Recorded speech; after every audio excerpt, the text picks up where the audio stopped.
Nasaan po yung papel doon na nakapaskil na offline? Nasa baba. Nasa baba.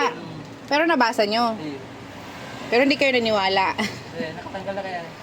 Nakatanggal. Pero may nakalagay na. Nasa baba, nasa baba, nasa floor na. Sabi na lang, pindutan. O kaya nga, nandun sa pindutan. Kasi doon namin nilagay. At kawawa naman kasi yung mga nade-debit. Magbabalance muna po tayo. Ano? Sige na po. Alam nyo naman siguro yung balance. So, ito po. Pa-check ako ng pin nyo muna.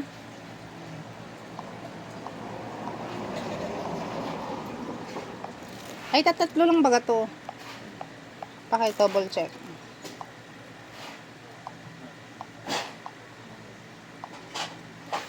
Dito sa amin, kapag na-debit kayo, savings po ba or checking? Savings. Pag na-debit kayo, kaya binabalance namin, and then after nag-withdraw na debit kayo, kami na magbibigay ng pera. Kami nagpa-process sa bangko. Oops. Hindi rin kakainin yung card kasi ganyan lang. Diyan sa kabila, risky. Pag na-debit, magre-report ka sa bangko. Pag last money mo na, sorry ka na lang. Matagalan kasi yung pin. Paulit po ako ng pin.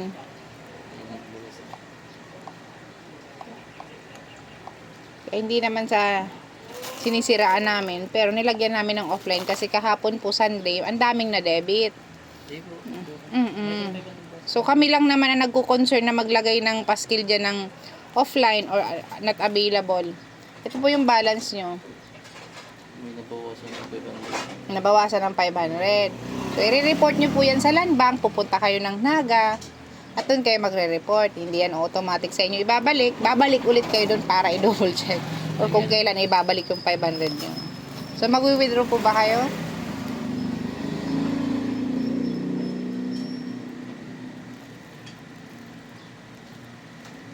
Mag-withdraw kayo, sir? Eh, Sige po.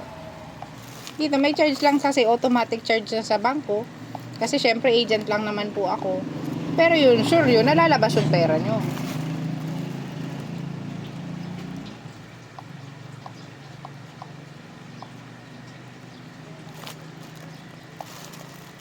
Ang hirap kung pag last money nyo na o kaya pang gasolina, paano na?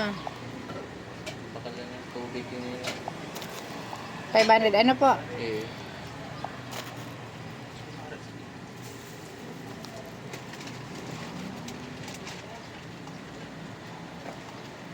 Kaya nagko-concern lang naman kami. Kaya kahit ang layo minsan, sinisigawan ko para lang hindi ma-debit. Kaso lang yung iba, ang mindset, iba. Sumisigaw lang yan para sa kanila mag-withdraw. Kailangan nyo pa po na resibo. Sige na.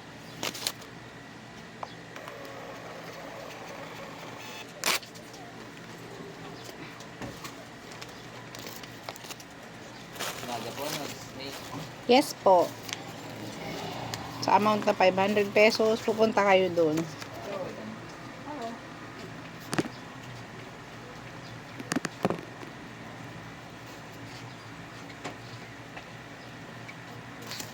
Papirma naman po ako sa resibo. Sa likod or dyan sa may check, pwede na. Ah, sorry po. Okay na po. Ito po yung 500 nyo. Nasa inyo yung card. Ito na. ATM nyo. Salamat po. So, ayan. Nakapag-withdraw na siya. Naibigay ko na yung pera. Walang kahirap-hirap. Mabilis lang dito sa amin. Pwede rin yan pag nag-request ang customer na bariyang ibigay. Piso, 5 piso, 20, 100. Pwede. Kami lang yung ATM na pwede makapag-request yung customer. Sa bangko, hindi. Hindi ko naman sa siningsiraan yung nasa harap namin. Pero lagi na lang kasing palpak. Sana naman, ayusin nila, ayusin ang may-ari, ayusin kung sino nagpalagay niyan, kasi kawawa naman yung laging nadidebit. Minsan, last pera na nila, tapos ako yung nai-stress dito kasi bakit? Pag na-debit na sila at hindi nakalabas yung pera nila, pupunta sa akin. Sa akin hihingi ng tulong. Paano na daw ngayon ni? Mayo kaming pangkakakan. Paano na daw ngayon ni? Mayo si pantuition kang aki ko na debit. Then nagluwas. Pamasahe kang aki. Pambayad sa ospital. Ire-request pa sa land bank. Pipila pa po doon. Tapos anong mangyayari? Sasabihin ng land bank, for verification pa po yan. Balik na lang kayo, follow up nyo. So anong nangyayari sa tao? Mapipilitan mangutang nang dahil sa kapalpakan ng machine. Kaya nagkaroon kami dito ng machine kasi yun yung positive side namin. Hindi para siraan sila kundi para makatulong sa kapwa. Syempre in return, business ito, may charge po talaga. Hindi ito yung kawang-gawa na hindi naman pwedeng naglalabas kami ng pera at pinahihiram din sa akin ng bangko na may charge. Kaya po may charge. Yun lang po yun. Salamat.